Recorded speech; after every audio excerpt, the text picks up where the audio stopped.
How are you guys all doing today? Welcome back to the GSMC Chip Shot Football Podcast, brought to you by the GSMC Sports Network, and I'm your host, Manny Maradiege. Today, on October 29th, here a Tuesday, officially through the entirety of Week 8, and it concluded with a pretty good game last night to maybe a lot of people's surprises between the Steelers and the New York Giants. The Steelers ultimately holding on for the victory, so we're going to go over everything we saw in that game, plus going over some more of the Week 8 games in today's show. The Eagles getting a big win over the Bengals, the Cardinals getting a last-minute victory over the Dolphins, as well as touching on a couple of subjects regarding the Houston Texans and the Indianapolis Colts. So make sure to stick around for that. That'll be something to look forward to. But also, before we get started, like I always do, I'd like to remind you guys, if you guys want to be involved with the show in any which way, any questions, comments, or opinions you'd like to share on anything we say or anything that's on your mind about the NFL, please don't hesitate to do so. Your input is a big part of what makes this show great, so we always thrive on your energy and insights to make this show better with your guys' involvement. So now, if you want to make it absolutely sure that your message stands out and gets featured on the show, there's an easy way to do that, just by using the new Super Chat feature. Just click the $sign at the bottom of the chat box to send in your Super Chat, and that way it guarantees that your message gets read on the air, it's featured on the show, and we can carry the conversation on maybe in a different direction. And it's always a fantastic way to support our channel and our content, so we are always appreciative of you guys for doing that. And go ahead and let us know what you're thinking. Hit the Super Chat button, and let's keep this show as exciting and as interactive as possible. So with that now out of the way, we can start talking about some football. Yesterday, between the Pittsburgh Steelers and the New York Giants, right? The overall sensations of victory for the Steelers, they go to 6-2. They extend their home Monday Night Football win streak last night on a 22-game win streak there for the Steelers on Monday Night Football at home.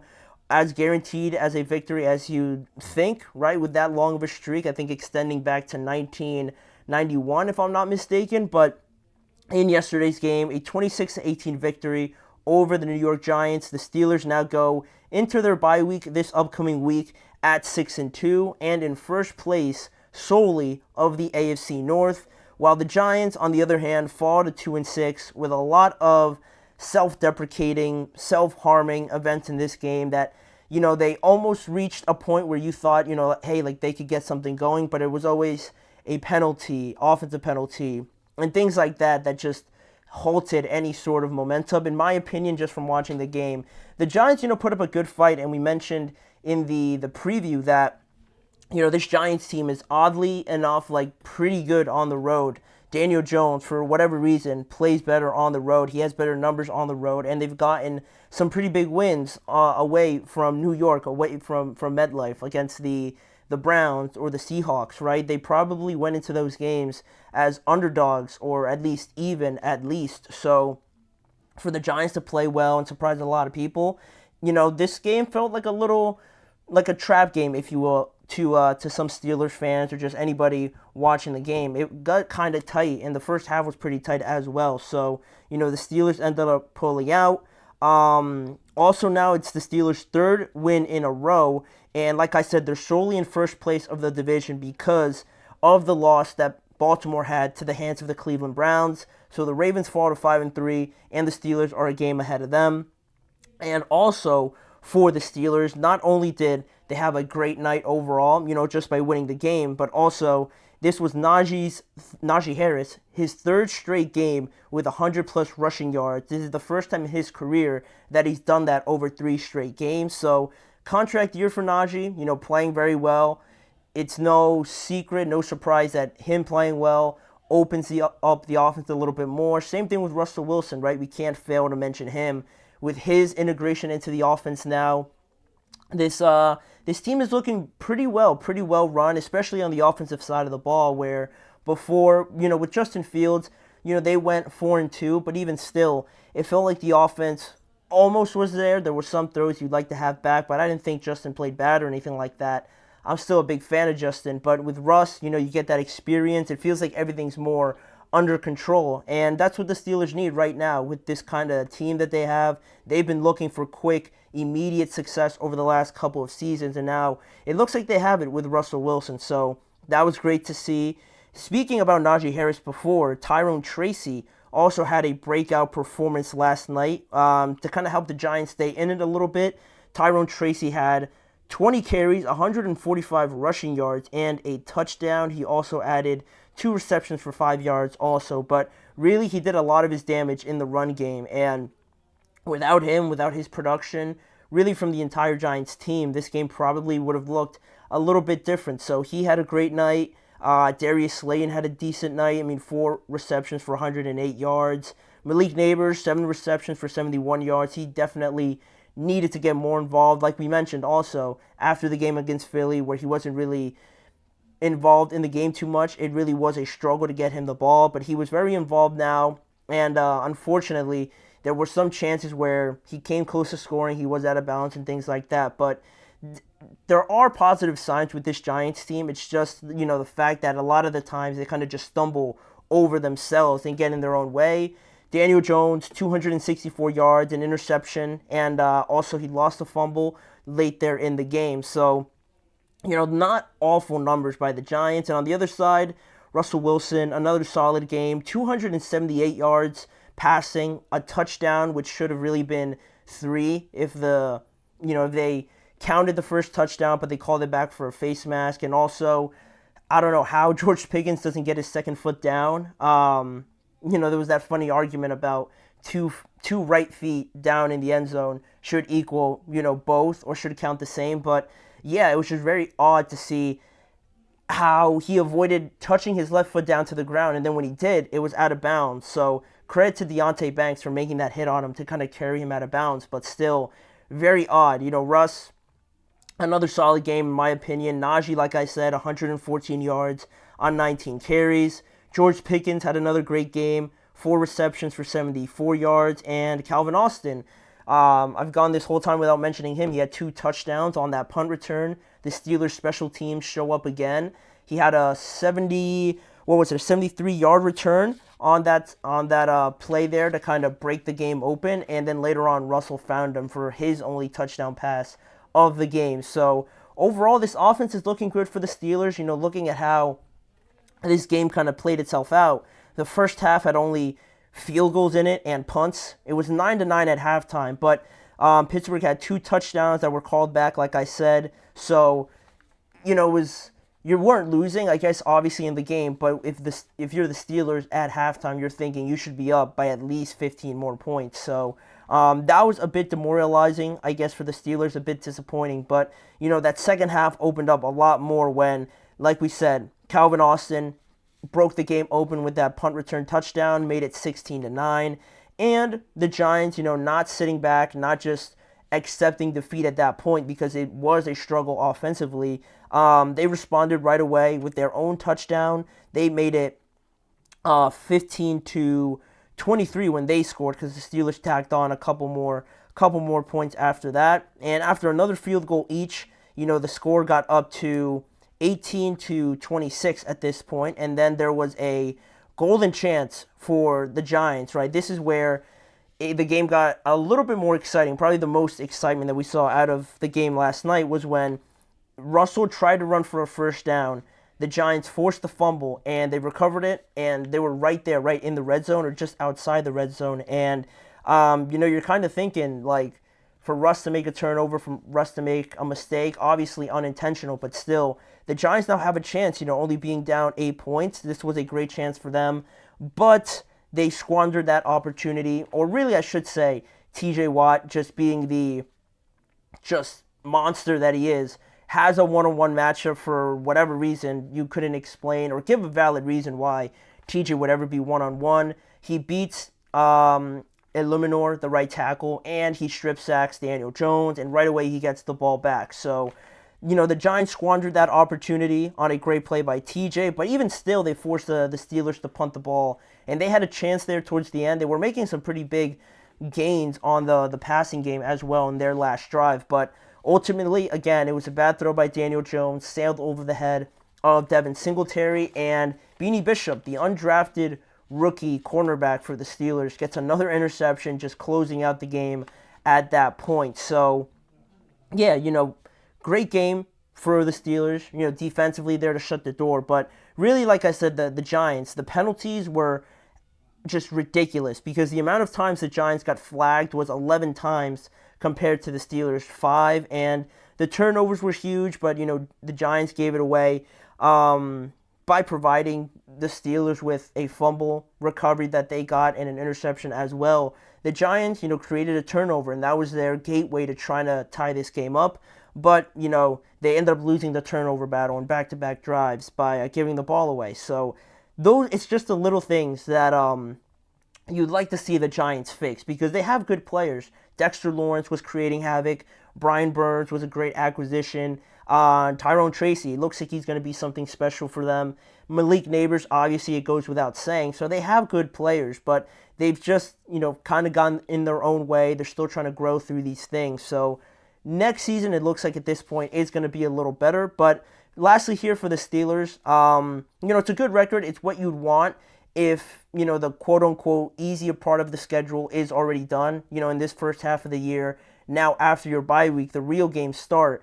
You're going to take the wins whichever way you can get them. And honestly, if it wasn't for those 2 losses to the Colts and the Cowboys, which arguably the Steelers should have won, you could make a case that they could be undefeated. Again, with that caveat that, who have they played? And that's fair because they haven't really played too many great teams. That's for the second half of the year. So the Steelers are looking good. They're feeling good. Their offensive line's playing better. Najee's having a great year. Russell Wilson looks like he has been always the answer. He's just been hurt. And the defense is allowing less than 20 points per game. Everything is sunshine and roses right now for the Steelers, right? But we're going to find out really what they're made of come Week 10 when they face the Commanders on the road, when they have to go through that gauntlet of divisional games and play the Chiefs and play the Eagles as well. There's going to be some great games if the Steelers are a true contender. So they have the opportunity to do it. They have it out in front of them, and they have a good cushion here as well, going up to 6-2, being in first place in the division. It's hard to imagine a better scenario that you're walking into this gauntlet of games, right? It could be a lot worse. You could be in third place. You could be 500 right now, and these games become so much more important. But it was good for them to kind of figure out what kind of team they are a little bit here through the first half, find out that Russ maybe is the guy going forward, at least for this season. And, defensively, you kind of got more of an identity of who you are. So the next half of the year is going to be great for the Steelers. But for right now, I think they're in a great spot, as good as they would have imagined in this first half. So hard to get mad over that. They got a good win yesterday, and now we won't see them for about a week, over 2 weeks now, with their bye week coming up. But in talks now about the rest of Week 8, there were some games that I wanted to get to, specifically the Eagles and the Cincinnati Bengals, because I think we've reached a point where the Eagles can start to excite us a little bit more because of what they've shown on the field. We're going to go over what we saw in that Bengals game and why it was so lopsided and just the positives overall for the Philadelphia Eagles. So we'll be right back. You're listening to the GSMC Chip Shot Football Podcast. I feel like I'm losing my mind. Is everybody in the world blind?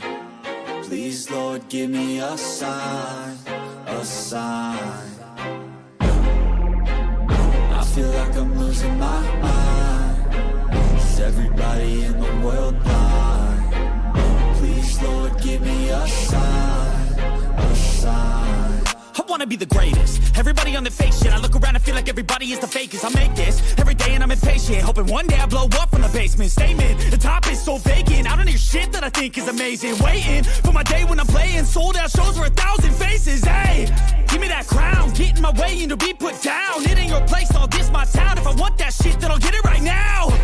I'm losing it, the noose it fits. I'm losing shit, a stupid myth. You choose to live or choose to dip. You choose to fight or lose your grip and lose a gift. I feel like I'm losing my mind.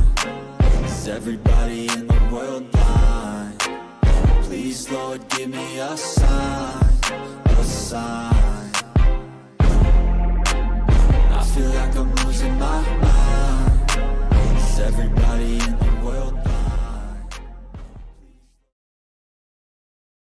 We are back now on the Chip Shot Football Podcast to talk a little bit more about the games that we didn't get to in yesterday's show regarding Week 8, and one of them that I had to bring up was the Eagles winning their third game in a row and going to 5-2. In their second consecutive road game, the Eagles also got a win. Now they go to 5-2 after a 37-17 win over the Cincinnati Bengals, who unfortunately for them, their lackluster season would be the best way I could put it, continues, just because the expectations for this Bengals team, and it always feels like they're close. They are what the record says they are, in the sense that not necessarily that they're the same level of every 3-5 team, but the Bengals, in the case of being 3-5 and reflecting who they are as a team, it's right there. You feel like it's close, right? 3-5 by no means is completely done, but you always feel like you're getting close. You get close to 500 right in this game where you were 3-4 going in, and then you find yourself at a loss. There's always something that pops up that disappoints you, that doesn't come through, and that's where you are with the Bengals, right? You feel like it's almost there, you have all the pieces, but then there's something else. And then the next week you look great, you get another win, you're back to being close to finally maybe seeing a breakthrough, and unfortunately, this other thing, fails you or something like that. So that's what I'm feeling right now with the Bengals. It feels like it's hard to understand how they have the pieces and everything, but just certain things go wrong. Maybe they start off the game very well, like they did in this one, but then it just dies off, and you don't really know exactly what to pinpoint it on, right? People have mentioned the defense. People have mentioned maybe the running game after the loss of Joe Mixon, the offensive line not being great to begin with, but losing one of their offensive tackles for the rest of the year is another thing. So there are certain things, but you still feel like the Bengals should be putting up more of a fight than this. But really, the Eagles also, I think, for as many reasons as we can think of for the Bengals, the Eagles also now have been impressing a little bit more, at least have been impressing me.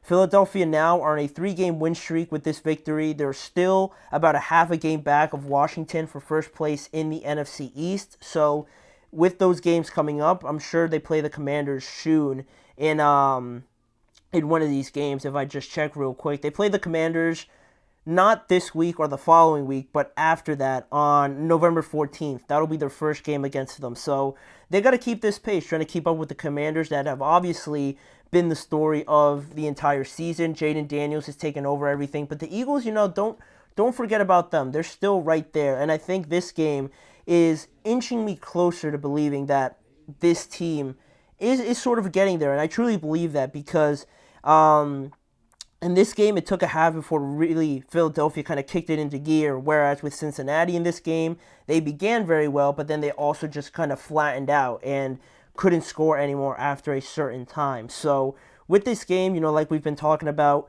it was a good performance, again, I have to mention, by Jalen Hurts, because in this game, he had 236 yards, only one throwing touchdown, but accounted for 3 rushing touchdowns. So 4 touchdowns on the day for Jalen Hurts, and now if you look at his last run of games, this 3-game win streak, he played very well against the Browns. He had 264 passing yards, 2 touchdowns in that one, and no rushing numbers really. Against the Giants, he had 2 rushing touchdowns, and he had 114 passing yards and another throwing touchdown. And in this game in Cincinnati, 4 touchdown game for Hurts. So, yeah, you might be looking at the teams, right, and thinking, oh, like, big deal, it's the Giants, or it's the Browns, or maybe even the Bengals aren't that good. But I think it's something. I think it's significant for Jalen Hurts to build this run of games, because before, when there was that whole negative cloud around the Eagles, especially after they lost to the Buccaneers, then they went into their bye week, and they were just trying to figure everything out. So coming off of that bye week and having a good game against the Browns, albeit still a very close game, then they blow out the Giants, and then they pretty much blow out the Bengals there in the last parts of the game. So it is something to start building here, I think, for the Eagles, that can excite some fans, I'm sure, because their team is, stacking wins now. They're not just getting a win here, bad performance here. I think this is a good sign for the Eagles, whereas with the Bengals, not awful numbers. Joe Burrow, 234 yards, a touchdown, and an interception. The running game, I guess you would say, disappointed in this game. They only had 58 total rushing yards. Chase Brown led all running backs with 32 yards and that touchdown. Mike Gesicki, 7 receptions, 73 yards for National Tight End Day. And Jamar Chase got on the score sheet by scoring the only touchdown for or one of the touchdowns for the Bengals.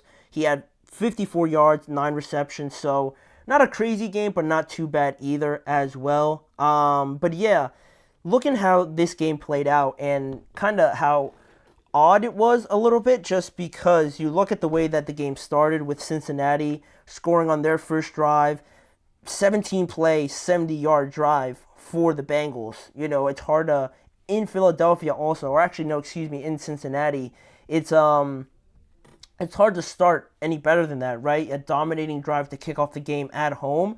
It definitely got the juices flowing there in Cincinnati, and, you know, by the reaction of everything, it felt like, you know, the Bengals could take this game. I don't know if they were the favorites or underdogs heading into this game, but still a major game for both of these two teams. Then, after a couple field goals followed that, the score was 10-3 in favor of Cincinnati, but Cincinnati, right after that, they missed their next field goal, and of course, like it usually does happen, you miss an opportunity and the team scores right after that, and that's exactly what the Eagles did. They scored a touchdown right after that missed field goal to tie it at 10-10 going into halftime. So now the game gets a little bit shorter now, right? You finish the half deadlocked, so now with all the changes, with all the adjustments that both coaches have made, you start a new game per se, and it looked like the Eagles came out a lot more energized, a lot more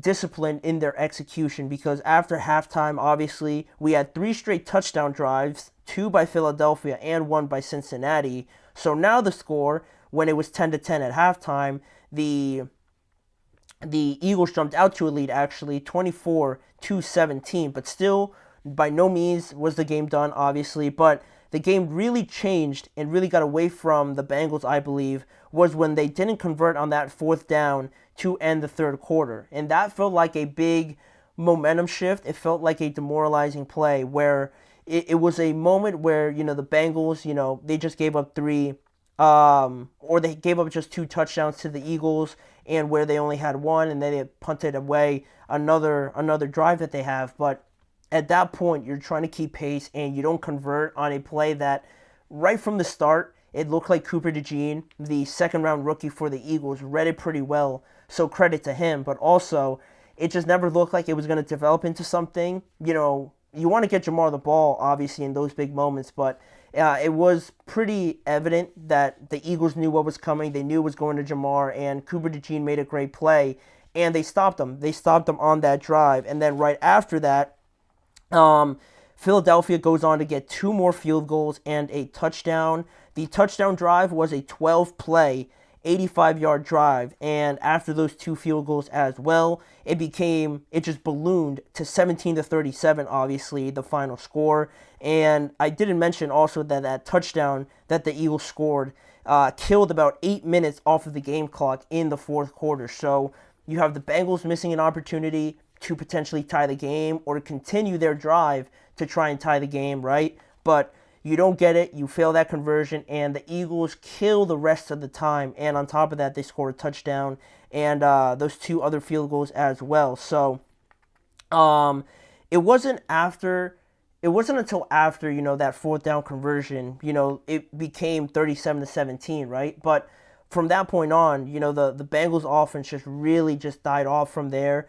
After the turnover on downs, the Bengals threw an interception, a pretty miraculous one, right? It's not like just like Joe threw a bad ball or anything like that. It was just a good play by the Eagles secondary, and they also lost a fumble. Mike Gesicki lost a fumble. So the game was pretty much wrapped up at that point, and this win is obviously more impressive, I believe, for the Philadelphia Eagles, because Cincinnati has a good offense with a great quarterback and great wide receivers. So I think for the Eagles defense to finally face an offense like that, you know, we just talked about the Browns. They really struggled with Deshaun. You had the Giants also really struggling. You know, they only scored 3 points. This was a good, you know, level up kind of test for the Eagles defense to face Jamar Chase, to face Joe Burrow, and just the Cincinnati offense that has been putting up points. But on this day, the Eagles defense stepped up and they played very good coverage there towards the end, forcing these turnovers and just forcing tighter throws that, with obviously the Bengals chasing the game and everything like that, were resulting in turnovers or just were resulting in becoming easier for the Philadelphia Eagles defense to kind of read it. So, their defense, the Eagles defense, generated a good amount of pressure, some big turnovers, obviously to complement their offense, dominating and demoralizing also with those long drives. So I think Philly is entering into their best form so far, and that's one of the best things you can have for a football team to kind of start rolling into your groove now in week 10, week 9, week 11. Once you start rolling into that groove and feeling good, you have the big divisional games coming up. You have the end of the season, right, where everybody's jockeying for standings, for seedings, right? If you're just entering your best form there, that's exactly what this Eagles team needs, as opposed to last year, obviously, right, where they hit their worst part of the season around this time of year. So to kind of have it flip or look like it's flipping a little bit from last year, that's a great sign. Obviously, Saquon is doing his thing. I think Jalen is playing cleaner football now, being a bit more responsible with the ball. And their defense is getting people off the field. Jalen Carter's making an impact. Those edge rushers now are starting to, turn the corner figuratively and literally, helping this defense. And they're making plays on the back end as well. So it's encouraging, certainly. Can they win this division? It's right there. It's not like the Commanders are 2 or 3 games ahead. They're right there basically with the same record. So, the Eagles, if things start going or continue to go like I'm sort of predicting, why couldn't they win the division, right? The Commanders are young. There's their first season kind of figuring everything out.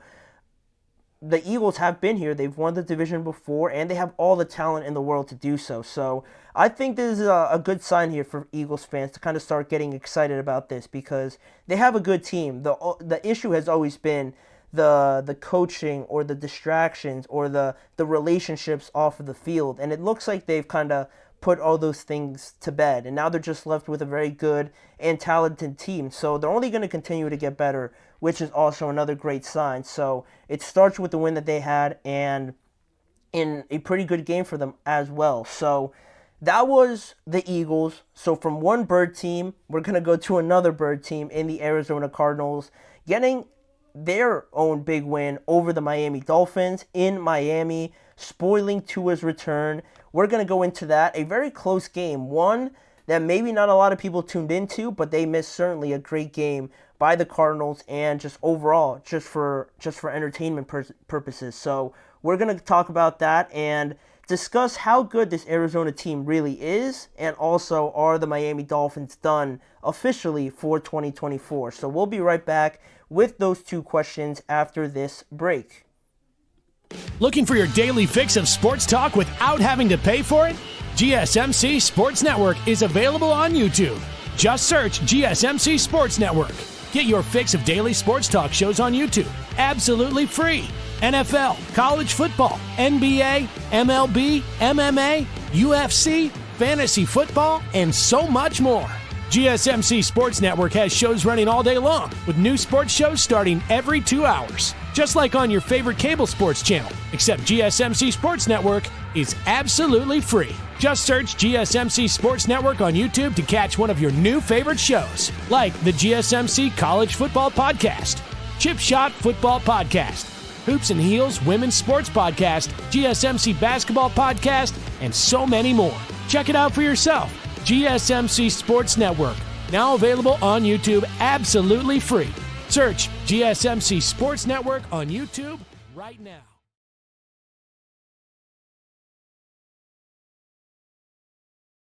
Jumping back into the action now on the Chip Shot Football Podcast, looking over some of these games here. One of the most underrated games from the weekend was this 28-27 comeback victory by the Arizona Cardinals over the Miami Dolphins. A game that many perhaps didn't have on their television just because, you're thinking the Cardinals or the Dolphins, maybe not so exciting. But this game was really a nail-biter that Arizona won in the end, 28-27, with a last-second field goal on the road, mind you, to go to 4-4 on the year, while The Miami Dolphins, unfortunately, with all the excitement, the just hype, the energy around Tua's return, unfortunately, that got spoiled, and they dropped to 2-5 now on the season. And Arizona, funny enough, with this win, and the win last week as well, they've won, finally, back-to-back games, in a season for the first time since September 26th in 2021. A pretty ridiculous thing to think about, right? To not win back-to-back games for almost like 4 years is it doesn't seem like too far, but it's pretty remarkable that they haven't been able to do that. So for them to do that now, I think that's a good sign for them going forward. And like I mentioned, this was Tua's return after clearing concussion protocol during last week's practices. He was able to play. He was very adamant during the week also when we talked about how he was very convinced that he wanted to come back. He was very convinced that, he wasn't going to retire. The love for this game, very admirable by Tua to, to kind of see what this game means to him. So for him to come back, it was great to see him out there. He had a run also that got everybody off of their feet. So that was awesome to see by Tua, but unfortunately he would have loved the win, but that wasn't the case. It led to Miami. This game was Miami's highest scoring game of the entire year, but, like we keep saying, it was spoiled there by the Arizona Cardinals. And with the Cardinals, and on that question that I brought up, in the sort of teaser to this segment, the Cardinals, believe it or not, are the 4th seed in the playoffs right now, and obviously with them being in the top 4, they're leading the NFC West at 4-4 right now. They're in first place in their division. For everybody that might not know that might not even believe that, because it is the Cardinals, right? The same old Cardinals, just they're okay, I guess, for a lot of people's minds, a lot of people's opinion about them. But they're hanging in there. They're in first place right now. Like I said, at 4-4, but San Francisco, Seattle, they're also 4-4, but the Cardinals have those legs above them. And the Rams, who I predicted would win this division, are in 3-4. They're technically last, but I feel like they, like the Eagles, like we just talked about, are finding their groove at the right point of the season. So I'm picking them to win the division, but I don't think it should lessen what the Arizona Cardinals have been able to do up until now, because they're 4-4, and that might not be exciting. It might not make front page in the newspaper or anything like that, but for this Cardinals team and how, they're viewed, and with Marvin Harrison coming in, maybe not a lot of people knowing who Trey McBride is, one of the young up-and-coming tight ends, James Conner, bringing them a lot of balance in their running game. I'm pumping the brakes a little bit on the Cardinals. I'm trying not to get overly hyped like this team is going to win the Super Bowl next year. I'm not saying that, but I'm just saying that the Cardinals, for what they have been in recent seasons, they haven't won back-to-back games since 2021. They're not going to be that bad. They're going to be good sooner rather than later, in my opinion, because I think Kyler isn't given the credit that he deserves for being a very good thrower of the football with that baseball background. I think that helps a lot, and I think he's been playing very well. He was a big contributor to this win, as I will mention. But they have a running game with James Conner. He's been one of the more underrated guys over the last few years. Trey McBride. You see the difference that these tight ends make nowadays with Brock Bowers just in his first year. Obviously the Kelce's, the Kittles of the world. Kittle is having a phenomenal season. And Mark Andrews in Baltimore, he's starting to pick it up also. To kind of have a guy like that in Trey McBride, I think doesn't get spoken about enough. And finally, they got their guy, right? Marvin Harrison Jr., the number one guy, their number one target, the number one receiver, right? They just need to fill in the other gaps because they have everything else, in my opinion.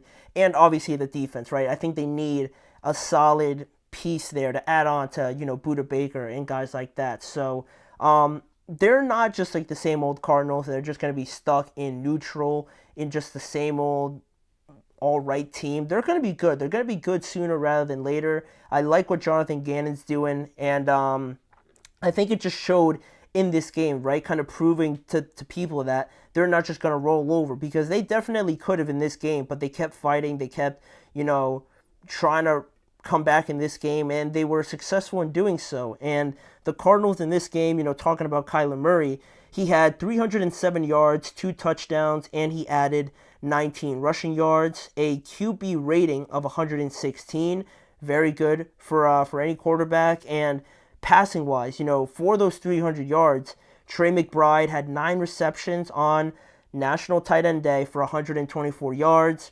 Marvin Harrison, 6 receptions, 111 yards, and a touchdown. And also, Michael Wilson added another touchdown as well.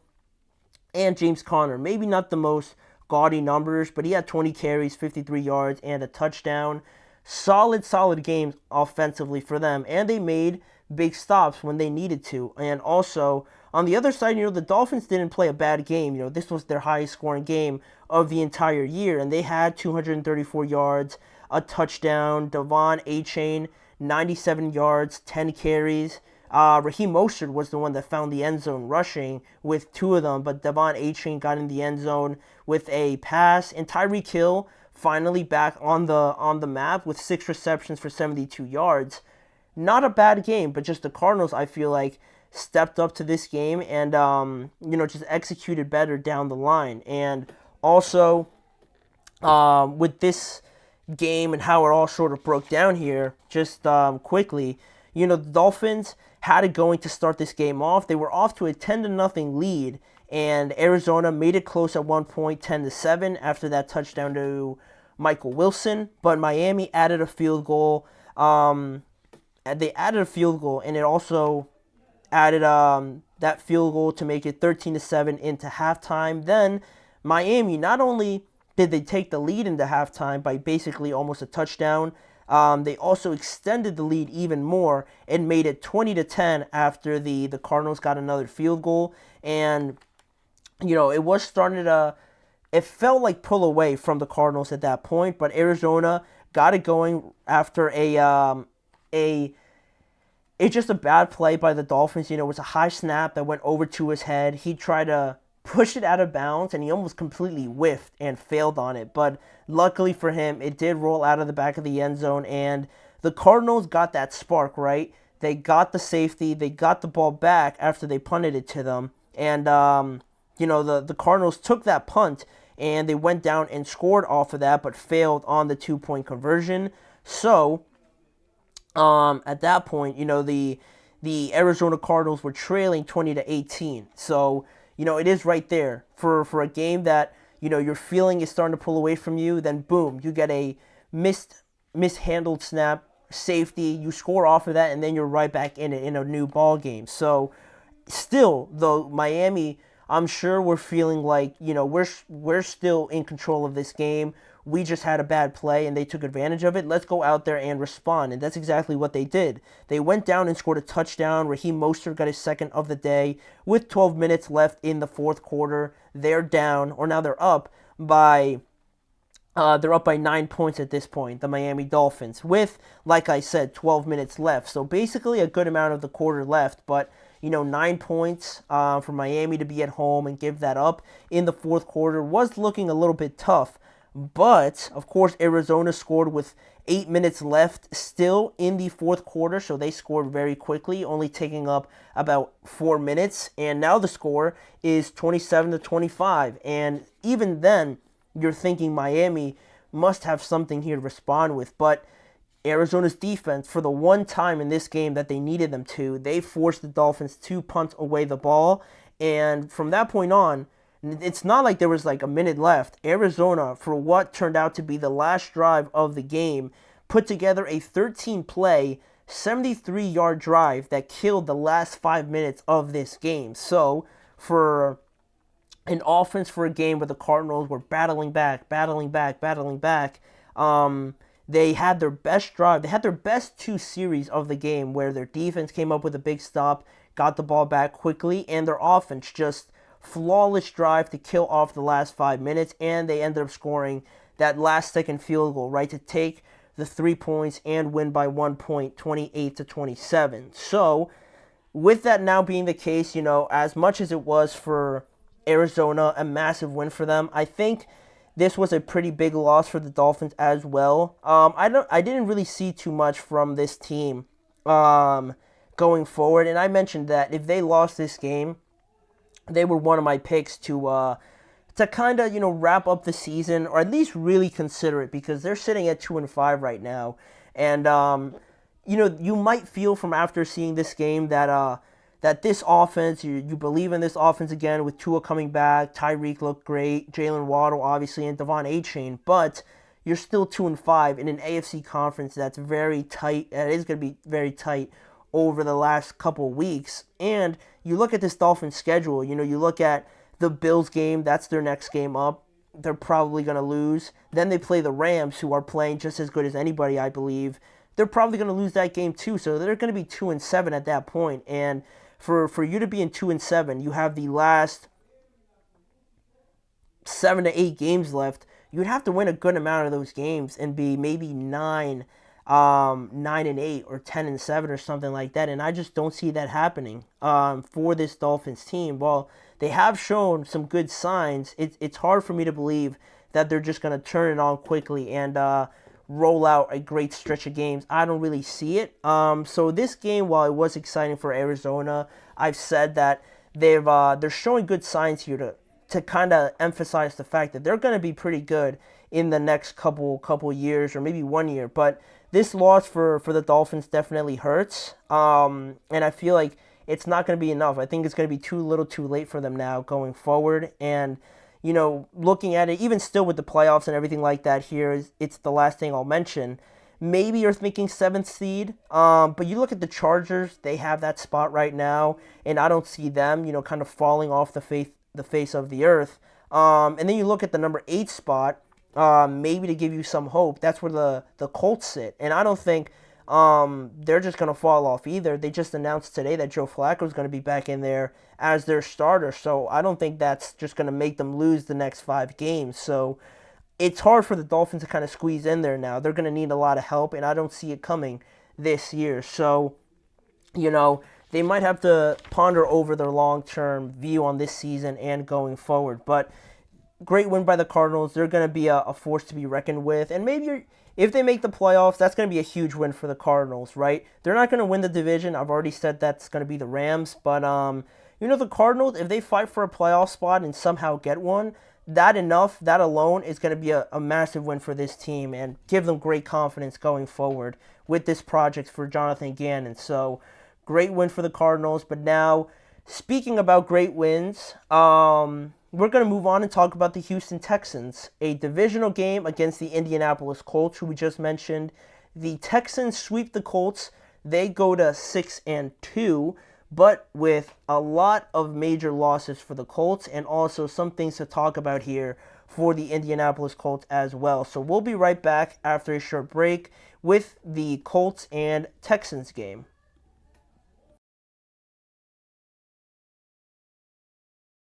For the best and latest podcasts available anywhere, go to the podcast app on your cell phone and type in GSMC to access free content-rich podcasts on health and wellness, book reviews, sports, entertainment, relationships, social media, movies, technology, finance, and even weird news. Subscribe and download the GSMC Podcast Network's family of shows, available everywhere podcasts are found.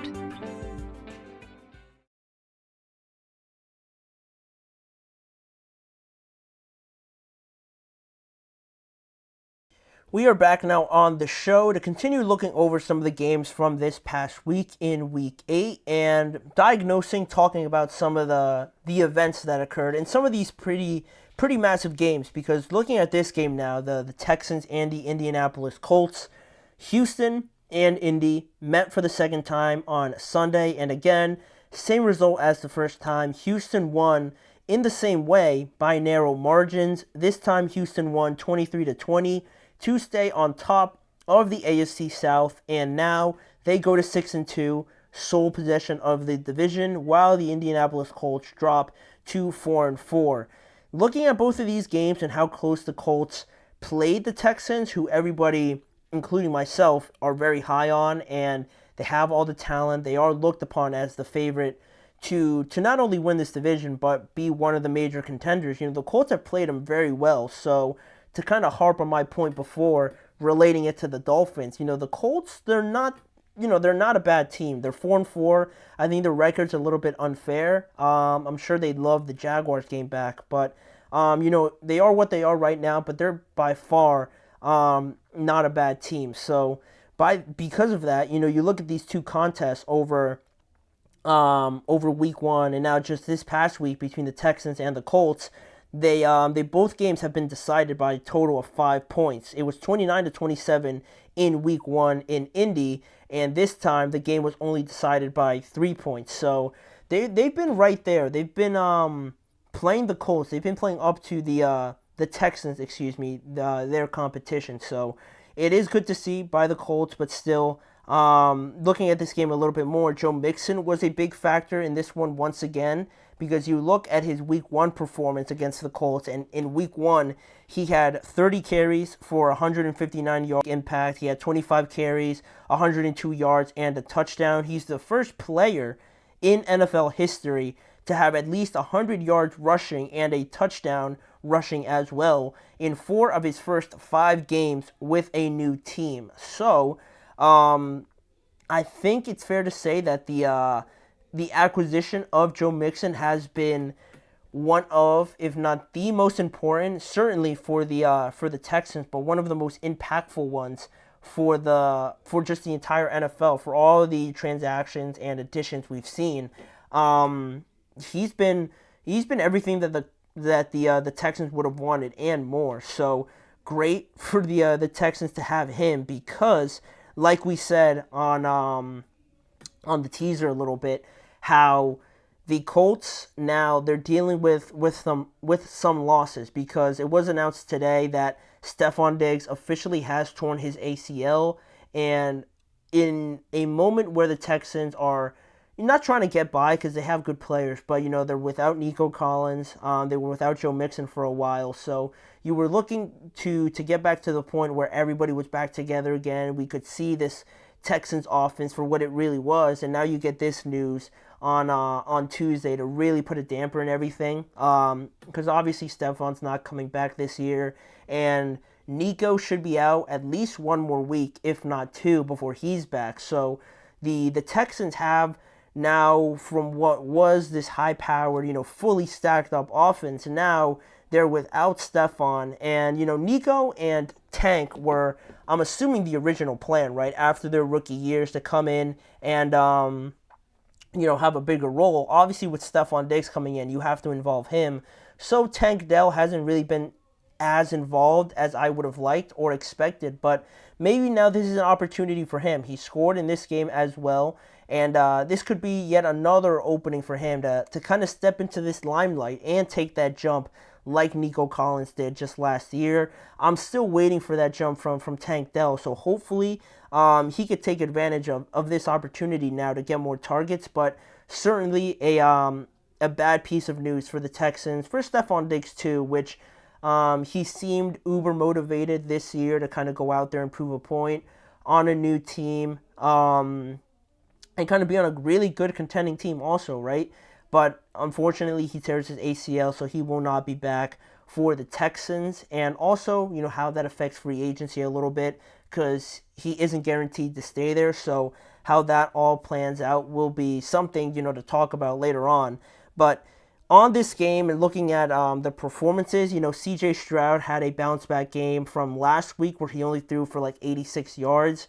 This time, he threw for 285, a touchdown, and had a quarterback rating of 99. Joe Mixon, I already read out his stats. He had an exceptional game. Stephon Diggs led all receivers with 5 receptions and 81 yards. Tank Dell had the touchdown in the game, 4 receptions for 35 yards as well. Whereas the Colts, for as tight as the game was, they had some pretty good showings. Jonathan Taylor coming back off an injury, he had an amazing game, 20 carries, 105 yards, and a touchdown.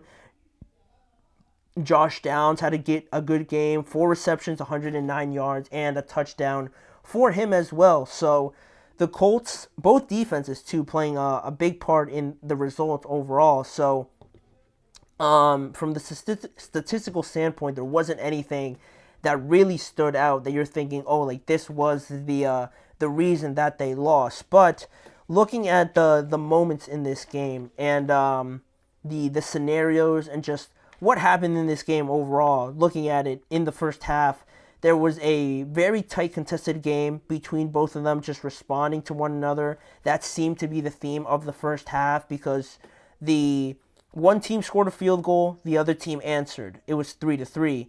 Then Indianapolis scored a touchdown to Josh Downs. It was 10-3, but Houston again answered and made it 10-10 with a touchdown from Joe Mixon. And after that, to kind of follow off on this mirroring pattern, there were 6 straight punts combined by both of these teams after the score was 10-10. And one of the biggest plays, in my opinion, that occurred after, we got this period where both teams are struggling, both offenses can't get anything going. We see 6 straight punts by both of these teams. The biggest play came to me right before halftime when Anthony Richardson faced a third down and 3 or 4, if I'm not mistaken. And there was around like 20 to 25 seconds left at this point, if I'm not mistaken. And on 3rd and 3, he was backed up pretty much into his own red zone, right? He was nowhere near a safe spot for him to throw a pass, but that was the play that was called. He, I'm sure, makes a bad read on where he wants to go with the football, and instead of hitting Michael Pittman, or actually Josh Downs, I believe, on a short little, choice route over to the right side, he throws it directly to Jalen Petrie, the Texans safety, who was just standing right there, and they return it a couple yards. And now, immediately, right before halftime, the Texans are in fantastic position to score a touchdown or at least get some points back, and that's exactly what they do, because off of that turnover, with 17 seconds left, Houston gets a touchdown to go up 17-7, a touchdown scored by Tank Dell, and in a spot where the Colts were going to go into halftime pretty much tied, no one was feeling great, they make such a big error, not only to highlight Anthony Richardson, but to just really put your team in a questionable, in a precarious spot, because nothing's going to be lost going into halftime 10-10, right? You're just going to regroup, reanalyze everything, it's even. But by making that mistake on a 3rd and 3, 3rd and 4, to throw the ball in that scenario, I feel like there's more risk than reward in that scenario. So I don't know, if Shane Steichen called the play, or if it was just, Anthony Richardson just throwing it anyway, knowing that it was a bad read. Regardless of the fact, it made a big impact, because now you go into halftime losing by 7 points instead of being even. And in the second half, it got a little bit more interesting. Indianapolis made it real close again with a touchdown from Jonathan Taylor. And the score at that point, after that touchdown, was 20-23. And still, the Colts were losing. They had a great chance when they recovered that fumble in the Texans drive, where they were already in the Colts red zone. They fumbled the ball away. They recovered it. The Colts defense recovered it, and they had a chance there, not only to take away points from the Texans, but to get some back, but they didn't do anything with it.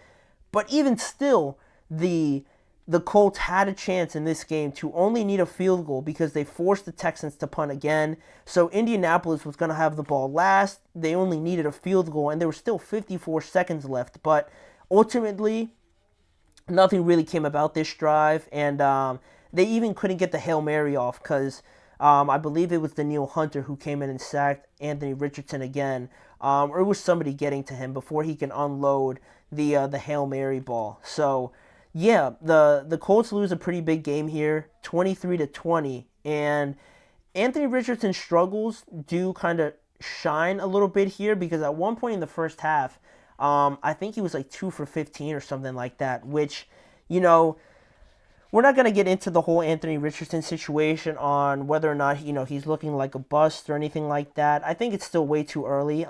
He's only played still like a handful of games in his rookie year, which he missed most of, and even into this year as well. The Colts drafted him for his high upside, his potential, right?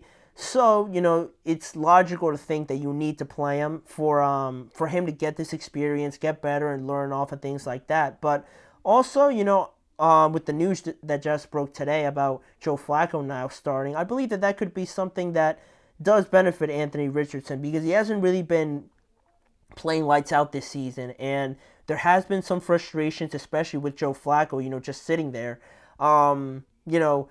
And the struggles that he showed in the first half. I don't hate this move, and it kind of goes off of the fact that we saw something very peculiar happen for the Indianapolis Colts and for Anthony Richardson specifically in the third quarter of this game that I think aided a little bit in making this decision for the Colts. And that actually leads me into the last segment of today's show, that peculiar moment that we saw by Anthony Richardson in that third quarter where he essentially tapped himself out of the game for whatever reason. If you guys weren't aware of it, we're going to touch on it. I'll give you my thoughts on it, and also we're going to determine if it's something that is significant enough to kind of make this a story out of, or whether or not people are just overblowing this situation. So we're going to answer that question. What did Anthony Richardson do that has everybody talking? We're going to answer that question when we return in just a few seconds.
Thank you guys for joining me here on the last segment of today's show. The last segment of the Chip Shot Football Podcast has to do with the fact that we had a moment happen over the weekend. Not anything related to games or anything related to the outcomes of games or reviewing anything like that. But the moment came in the game that we just talked about between the Texans and the Indianapolis Colts that Houston ended up winning and everything, right? We just talked about it. But people are really taking notice and really taking some serious feelings to what happened in the third quarter when Indianapolis faced a 3rd and goal, and their starting quarterback, Anthony Richardson, after he ran essentially back to the line of scrimmage, he ran around for a while. He kind of bought himself some time, but ultimately ended up going back to where he started. He kind of went to a knee. He signaled over to his own sideline and kind of, gave his helmet like one of these,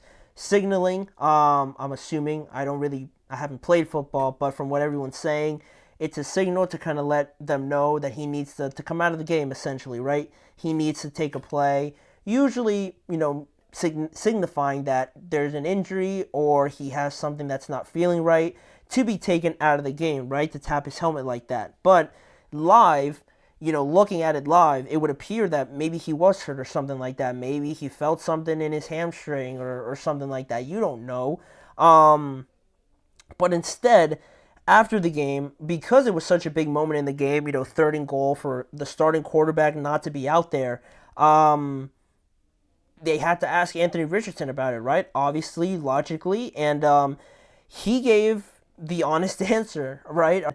Tired, ain't gonna lie. That was a lot of running right there that I did, and I didn't think I was gonna be able to go that next play, so I just told the coach I need a break right there. As honest as anybody could have been, Anthony Richardson said he came out of the game because he was tired. nothing I've ever really seen before. Nothing that I'm sure any NFL player or any athlete would ever admit to, right? To just say that they came out of the game because they needed one, right? I'm sure maybe it's happened for receivers, linebackers, always, right? Pass rushing, giving their 100%. They need a break here or there. But for the quarterback to say that he's tired and say that he needs a break on a 3rd and goal where you're playing in such a big game means a lot for the division, means a lot, I'm sure, for everybody just being motivated to beat the Texans. For your leader, your starting quarterback, right, to not be out there, it looks bad, basically, is what we're getting at, right? It looks bad, and it just looks careless, like almost like Anthony Richardson is saying, like this moment, what he's doing, maybe his importance or how he views it isn't as important, right? It feels like he's almost like too, I don't want to say like he's too good for this moment or he's too good for the Colts to just be like, I need a break. But it had a hint of like arrogance a little bit, or just the level of being so, I guess, ignorant or naive, I guess, for a lack of a better terms, to on a 3rd and goal just be like coach, like I need one. And like it's so peculiar because I've never really seen a quarterback ever do it. And afterwards, head coach Shane Steichen was asked about it yesterday, and he said, "We had a conversation about it this morning in the quarterback room, which I'll keep private, but obviously in those situations, he knows on those types of deals, you can't take yourself out, and it's a learned experience for him, and he's got to grow from it." So, he said that, pretty typical for coach talk, right? But also he was asked if Anthony Richardson is his starting quarterback, and he said, right now, yesterday morning, today he is. Yes, that's what he said. Then someone else, went off of that point and asked him, would Anthony Richardson start against Minnesota on Sunday Night Football? And he said, Shane Steichen, he said, we're evaluating.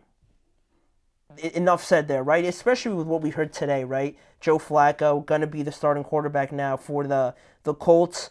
Shane Steichen wasn't bluffing, and now we get into a situation with this moment, and also with Anthony Richardson, because I think also it also has to do with his level of play, because of course it hasn't been too convincing so far in year 2, especially with how Joe Flacco has looked. Joe Flacco is like a death sentence for young quarterbacks or for anybody standing in front of him. It always ends up just having Joe Flacco start. So if Joe Flacco doesn't stay with the Colts and he goes somewhere else, that starting quarterback's got to either get out of there or play flawless enough to not have Joe Flacco be an option, because he is going to play. If there's any hint of, could we get better, Joe Flacco's going to play, and he's done it with the Colts, the Colts this year, but the Browns last year. It always feels like he can't go away. He can't stop starting. But in all seriousness, I think there's a little bit of two aspects here with this situation with Anthony Richardson, and now knowing that he did get benched. Is this situation something to, really take a lot of stock in? I would say yes, because of the fact that we're going to get very, macro here and say that Anthony Richardson is one of 32 starting quarterbacks, right, in the NFL. For you to not realize how important that is, for you not to realize how significant the quarterback position is in that moment, and being in a close game against a division rival, to just be unaware of, how good you essentially have it, right, to be in this position, for you not to be there in a crucial moment for your team. It looks bad to everybody else on the outside, right? But I can't imagine what the tensions are, what the feelings are in that locker room. And you kind of get a hint of it when the center, Ryan Kelly, I saw that he said afterwards that what Anthony Richardson did, that's not the standard. And Ryan Kelly, as much of a football guy as anybody, right? You'll never catch him taking a play off, right? As an offense really is with his running ability. I can't imagine what his teammates are thinking, what kind of message that it sends out to his teammates, to the coaches, to the fan base also. And that's where I think this decision to move on, well, not move on, just to go to Joe Flacco here, to start now, and kind of how it impacts this moment here by Anthony Richardson, is that I'd say that it factors into this in a combination where you have Anthony Richardson here already in his second year, and you're asking for the fan base to be patient with the young guy. You know, he's the future.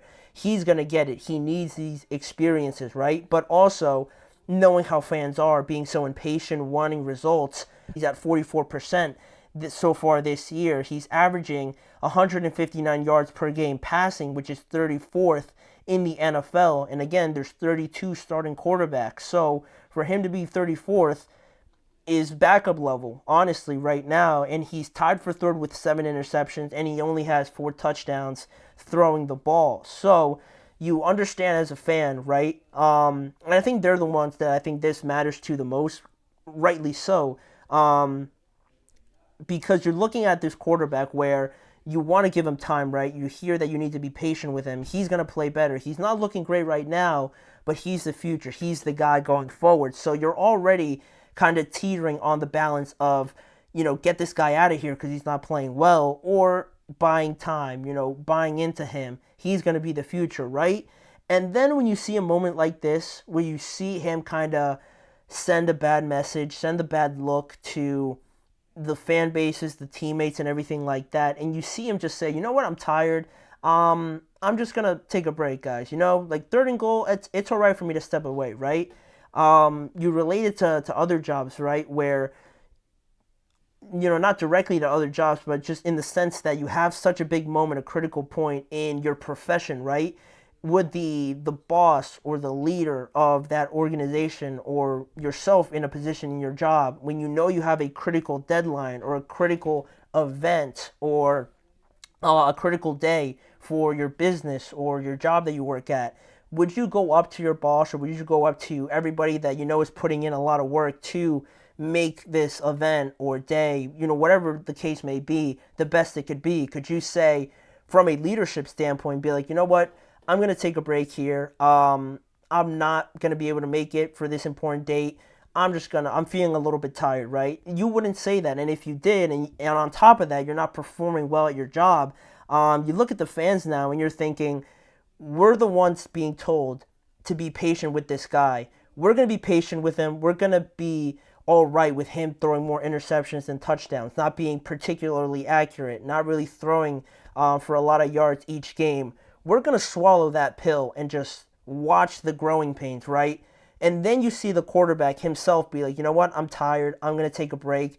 And as a fan, you're thinking like you can't be serious, right? Like, is this a joke? I'm being told that I need to be patient with this starting quarterback that isn't going to put the emphasis or the importance on this one play on 3rd down against the Texans. It's almost like a spit in the face to everyone that's been harping, everyone that has been told that we need patience with this guy, and they're going to be like, all right. But then the quarterback goes out and you see something like this. It's almost like the last straw. And a lot of fans, I'm sure we've seen people talk about it in the media. Colts fans are feeling pretty upset by that. Did it cost them the game? No, they had other chances to win. But I think the message overall on what that says about the quarterback, you don't want to send that kind of message about the organization, right, to the players, that it's all right to just tap yourself out when you're feeling a little bit tired. It's a culture thing, and for your leader to kind of do that is not a good look. And I think that, in combination with what Anthony Richardson has shown on the field, has gone into this decision of him now being benched ultimately. And we're going to talk about him being benched a little bit more tomorrow, but for right now, we had to address that topic because it did gain a lot of attention over the last day or so. But, that was the last segment. That'll do it for us today on the Chip Shot Football Podcast. I'd like to thank you guys for joining me as always. Please remember to like, follow, and subscribe to the show, as well as following the network on all forms of social media. And if you want to see more of the Chip Shot Football Podcast, go check out both YouTube channels, the Podcast Network channel and the Sports Network channel, to see a lot more coverage around the NFL in a variety of different ways. And also, if you want to see more of the live shows specifically, they're on each and every weekday at 6:30 p.m. Eastern Time on both of the YouTube channels. So make sure to go check that out. Join me again tomorrow at 6:30 as always to talk more NFL. We're going to talk about the Anthony Richardson thing and Stephon Diggs also being out with ACL. It's going to be a full day tomorrow, so make sure to join me on tomorrow's show. I've been your host, Manny Maradiege, saying goodbye for now, and I'll see you guys all back here again tomorrow.